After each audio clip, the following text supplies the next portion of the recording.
নমস্কার। ঠাকুরমা স্বামীজি ও গুরুদেবের শ্রীচরণে প্রণাম জানাই। শ্রী শ্রী মায়ের কথাতে শেষ জন্মের ওপর বহু উক্তি আছে। সেই নিয়ে সংগৃহীত একটি লেখা থেকে খানিকটা অংশ পড়ে শোনাচ্ছি। বাসনা থাকতে জীবের যাতায়াত ফুরায় না, বাসনাতেই দেহ হতে দেহান্তর হয়। একটু সন্দেশ খাবার বাসনা থাকলেও পুনর্জন্ম হয়। তাই তো মঠে এত জিনিস আসে। বাসনাটি সূক্ষ্ম বীজ, যেমন বিন্দু পরিমাণ বটবীজ হতে কালে প্রকাণ্ড বৃক্ষ হয়, ঠিক তেমনি বাসনা থাকলে পুনর্জন্ম হবেই হবে। যেন এক খোল থেকে নিয়ে গিয়ে আরেক খোলে ঢুকিয়ে দিল। একেবারে বাসনা শূন্য হয় দুই একটি, তবে বাসনায় দেহান্তর হলে, পূর্বজন্মের স্বীকৃতি থাকলে চৈতন্য একেবারে হারায় না। যখন পুরীতে জগন্নাথ দর্শন করি, এত লোক জগন্নাথ দর্শন করছে দেখে আনন্দে কাঁদলুম। ভাবলুম, আহা, বেশ এত লোক মুক্ত হবে। শেষে দেখি যে না, যারা বাসনা শূন্য সেই এক আত্মেই মুক্ত হবে। যোগেনকে বলায় সেও তাই বললে, না মা, যারা বাসনা শূন্য তারাই মুক্ত হবে। ঠাকুর বলতেন, যারা আমাকে ডাকবে তাদের জন্য আমাকে অন্তিম সময়ে দাঁড়াতেই হবে। এটি তার নিজ মুখের কথা।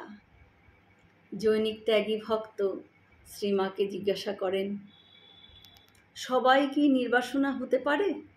মা বলছেন, তা পারলে তো সৃষ্টি ফুরিয়ে যেত বাবা। পারে না বলেই তো সৃষ্টি চলছে, পুনঃ জন্মাচ্ছে। আবার উনি প্রশ্ন করলেন, যদি গঙ্গায় দেহত্যাগ হয়? মা বলছেন, বাসনা ফুরালেই হয়, নইলে কিছুতেই কিছু নয় বাবা। কর্ম শেষ হলেই ভগবান দর্শন হয়, সেটি তার শেষ জন্ম। আবার প্রশ্ন করলেন ভক্ত, তাহলে শেষ জন্ম মানে কি মা নির্বাণ? মা বলছেন, তা বই কি বাবা, হয়তো দেহ যাবার সময় মন নির্বাসনা হবে। আবার উনি প্রশ্ন করলেন, মা, আমাদের এত রোগ ভোগ তাহলে কেন হয়? মা তদুত্তরে বলছেন, তোমাদের এই শেষ জন্ম বাবা, তাই বই কি এই জন্মের কর্মফল এ জন্মেই ভোগ হয়ে যাচ্ছে। ভক্ত প্রবোধবাবু মাকে জিজ্ঞাসা করলেন, মা, ঠাকুর যে ত্যাগ ভালোবাসতেন, আমাদের ত্যাগ কোথায়? মা বলছেন, হবে হবে, ক্রমে ক্রমে। এ জন্মে খানিকটা হলো, পরজন্মে বাকিটা। খোলটাই তো বদলায়, আত্মা তো একই থাকে।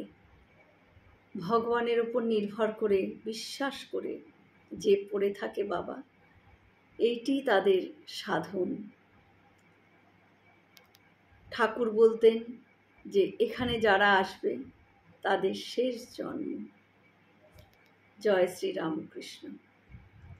আমরা সকলে মিলে একসাথে বলি, জয় মহামায় কি জয়, জয় ভগবান শ্রী শ্রী রামকৃষ্ণদেব কি জয়, জয় স্বামীজি মহারাজ জি কি জয়। হয়তো অনেক ভুল ত্রুটি হলো, ক্ষমা করে দেবেন। সকলে সুস্থ থাকবেন, ভালো থাকবেন। ঠাকুর মায়ের কৃপা দৃষ্টি সকলের ওপর বর্ষিত হোক। শুভরাত্রি।